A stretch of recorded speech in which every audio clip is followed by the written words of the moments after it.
Yeah, I want to talk to you about something because I thought it was really interesting. I had gone to New York for this training where they set you up to be just trained to be able to get on shows like the Today Show or The View. And anyway, they have a bunch of vendors that they have come to this group area where you can go around and show them your one sheet that they help you to create.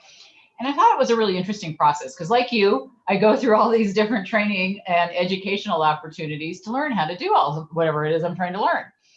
And you have coaches that you go through this training till you get there, and they have you create your one sheet that has like sample hooks, ideas for but to get the producer's attention or whoever is scheduling the guest's attention. And they also have, you have your picture and your social media and different things on this one sheet. And so I remember doing it and going to this, I was just trying to learn it more than anything. And when I went to the event, it wasn't anything I really wanted to be on any of the places that they had showcased there. It was more daytime kind of talk stuff, less business stuff for what I was doing at the time. But it was really interesting to see how they did it. And I think about this one sheet of what they put on it. And it's so different for what I want to see as a host of a radio show. And when people send me stuff, sometimes I'm like, oh, that is great. They get it. They have it down. Some people will send me like their CV, and I'm looking at every published article they've ever done, and I'm thinking, no, you don't want to send that. And then other people, they maybe you'll give you a short bio and a longer bio, and then some people give you maybe some questions, and then other people don't give you sample questions, and I think it's really interesting to know what everybody's looking for because I just, as a speaker agency, they gave me a different template of what they wanted to see. And that was like, not a one page, it was 10 pages and all the different things that you've done. And so I wanted to talk about how we need to look at what each type of media looks at for what they want because it's different, isn't it? So like for if you're pitching for a television, like you want to be on a television show, the one you and I both do here in town, he sends us a form, asks you to fill in what you're going to say, kind of bio. 5 lines, right? It's nothing, you know what I mean? You send back, but then they don't even ask you questions, and then or even if you give questions, they don't necessarily even ask anything that you've given them, right? So do we need a one sheet, which I want you to talk about what you think as a professional? Do you need different versions of a one sheet and maybe not just one sheet? And how do you look at that? Well, I think what you had experienced, and I don't understand how this is working, and we can cut this part out because I have a little window of myself. I'm not next to you. Shouldn't I be next to you or up and down? You might have changed one of your settings that you can see. Do you have your window maximized? I don't know. How do I tell that? Can you make your window? Does it take up the whole screen? No. Well, then maximize it. Do you have I don't know how it looks on Apple, but do you have like? Here we are, gallery view. Okay, got it. Okay.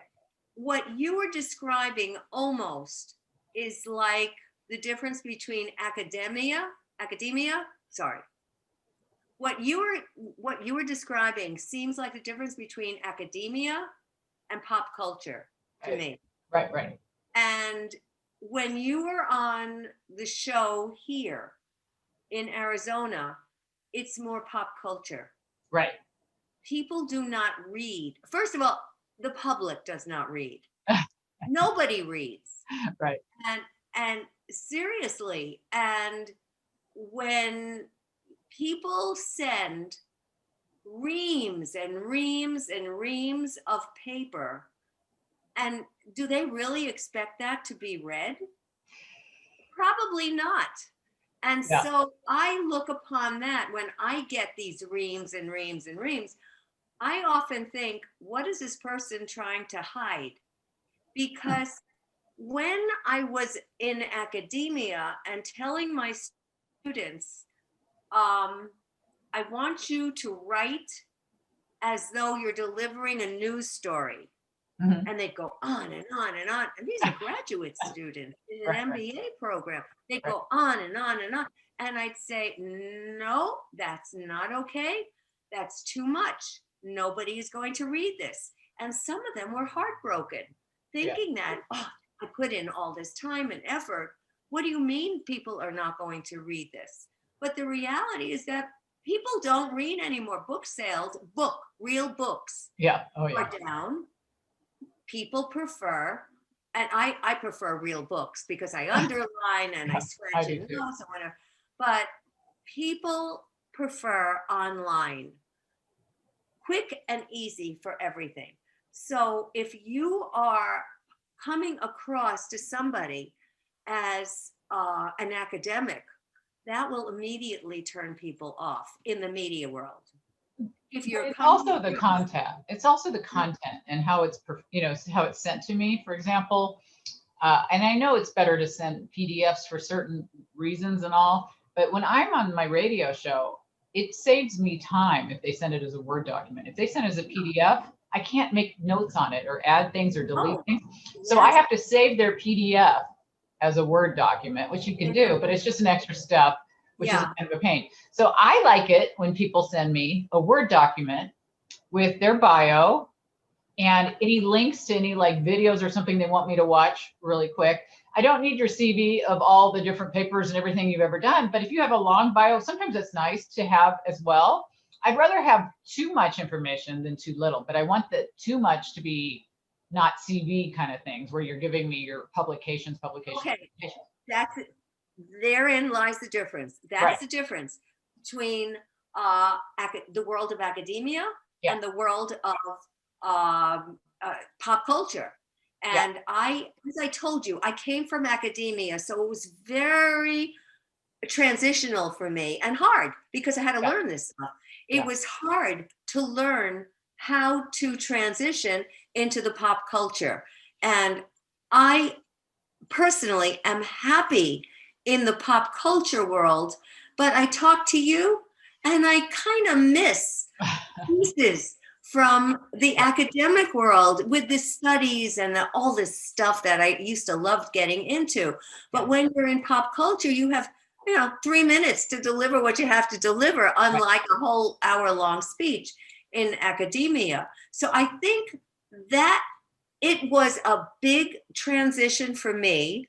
And as you move, and I see you moving more and more and more, while you have the one foot in the world of academia, I see you moving more and more and more towards where I am in the Yeah. world of pop culture, because there are more of the pop culture people out there with definite interest Yeah. in the stuff, and curiosity certainly can move easily into pop culture, but it's very hard to move pop culture into academia without sounding uh, very conservative and conventional and Yeah. almost tight. Yeah. And the world of pop culture is much looser. Well, I guess my point with this is just the what shows they're looking for, whether it's a business show, whether it's a television show, what if you're on the radio. I don't think it's ever good to send your CV. I mean, Oh personally, I don't no. care if it's a business show. I don't want to see a CV sent to me. And I've had that happen several times. You know what I mean? But in general, people are really good. The PR people pretty much will send you what you need. But the really good things that I like to see are the example questions, a good bio, a good headshot, of course, make sure that I have all those three things. I'm really happy. But when I went through that training, they did a lot with here's what you've got to create the hook and tie into the if it's Halloween, it's boo, scary, whatever, you know what I mean? And it was a lot of work so that you'd get their attention and they'd want you on the show. Now, for my show, what would make me interested, it wouldn't be the hook. It would be what they did. Or like if they're a CEO of a major company, that would be appealing to me. Or Yeah. a New York Times best-selling author in a business setting, that would be appealing to me. So there's certain things that those are the hooks that grab me, where I don't want you to give me an idea for the show. I come up with my own idea for the show. So it's just different. You know what I mean? So you can't have a one sheet. However, in the world of pop culture, you have very little sustainability of the audience. I mean, they're here today, gone tomorrow. They're here this minute and adios. Right. And because of that, you have to hook them immediately. Oh, yeah. When people say to me as they're getting started, well, I need some warm up time. I need to go. I said, you don't have that opportunity. Yeah. You don't have that luxury. Because if you don't hook them immediately, they're out of there and you have lost their attention. And how are you ever going to try to get them back? That's miserable. So you do need that hook. You need the hook for certain kinds of shows, right? Like if you want to get on The View, or you want to get on Today's Show, or you want to get, and that's hard to do, is to write those hooks that are going to appeal to the people who pick you. Now, if you're trying to get on a podcast, you don't write that hook. It's a little different. No, that's my point. But that's different. Yeah. But on these shows, you should know, everybody should understand that in their offices, they are sitting there. They could get 1,000 pitches a day. Yeah. And they get all these books. I would sit there in the offices of all these various television shows, and the book companies would send out sample copies of these books. Oh, I know. Catch their attention. Do you know where the books ended up? Oh, in the trash can. All of them were in gigantic boxes. And eventually, every couple of months, they go through the boxes and they throw out. What a waste of money and somebody's time in writing these books, et cetera, et cetera. But that's what PR people tend to do. I have to say, though, I get a book a day at least from people who want to be on my show. And what I try to do is take a picture of me holding their book and post it on social media and say, thank you for sending me your book, because I want to thank them and get them a little bit of exposure, But if you get to a thing where they're getting 100 books a day, they can't do that. But you're one person. Right. Imagine that. It's a big So here's a big national show, which is also international. I was getting royalties for years and years and years for the international shows that ran in Europe and Asia. That's cool. But you don't realize that they get so many people who want to get onto their shows. And this is where I get very upset with PR people, because instead of calling or sending an email saying, I have this author, I have this professional that has X number of years of experience with this and this and this, and she can talk about this and this and this. Instead of that, they just send out a book. And that's like the easy way to do things. Is that what you're paying the PR person for? This gets me very upset, because I've seen it from the other side, sitting on the national shows in their offices with books stacked up to there. It's not right. It's not fair. And it's a waste of money. And when I hire a PR person, I want to know how you expect to get out there with my material. And very often they haven't a clue. Well, I've had different people on my show who do different kinds of ways to get known. I mean, they create websites that they have your own page for their website. They've done different things. And I don't know that any of them have really showed me that any of them are super successful with those kinds of routes. I think a lot of them do what you can do on your own. I think that the hook is the hardest part. If you're trying to get somebody's attention, I mean, if you're going to send it to the editor or whoever you're sending it to locally, let's say you wanted to get your book or your whatever you're promoting in a local news article here, or you wanted to get on a local television station, you would come up with some kind of a hook to get their attention, right? So how do you help somebody create that hook? Because that's one of the hardest parts, is I mean, you could tie it into the local news, what's happening. You could tie it into the time of year. You could tie whatever you're doing. That's the kind of stuff they teach you how to do in a lot of these PR class type Yes. things. Yes. But what has worked well for you?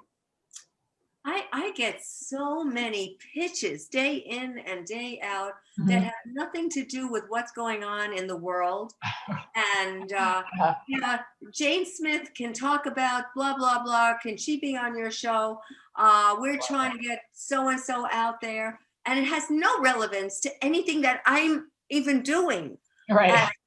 And how about relationships? Or if you have business and relationships combined, something, but Right. talk to me about relationships, since that's where I am headed, because that's my area of expertise. But they very often haven't done homework to No, find that out happens a lot. who I am and what I'm doing, and how their client can fit into my format.